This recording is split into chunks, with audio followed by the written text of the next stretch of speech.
Pinayagan ni Pangulong Bongbong Marcos ang pagbubukas ng tax at bank records ni Vice President Sara Duterte para sa impeachment trial ng bise.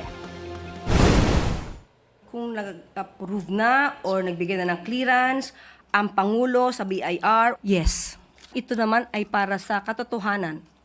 Hindi niya po ipagkakait ang katotohanan sa ating mga kababayan.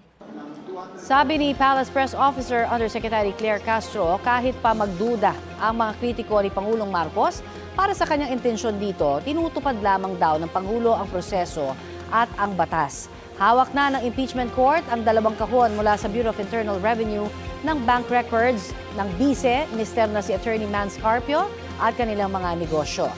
Nadala na rin sa Senado ang ilang bank documents ng bise, pati mga dokumento mula sa Anti-Money Laundering Council.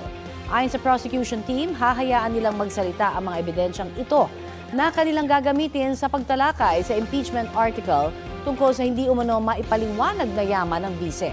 Wala namang komento ang defense team kaugnay sa pagpayag ng Pangulo na buksan ang mga ito. Sa isang pahayag, sinabi ng kampo ni Attorney Carpio na nirerespeto nila ni VP Duterte ang otoridad ng impeachment court. Pero naniniwala raw silang may legal questions pa rin kailangang masagot kaugnay sa paglalabas ng kanilang tax records. Kailangan daw masunod ang konstitusyon at mga batas para matukoy ang legal significance at halaga nito bilang ebidensya sa impeachment trial.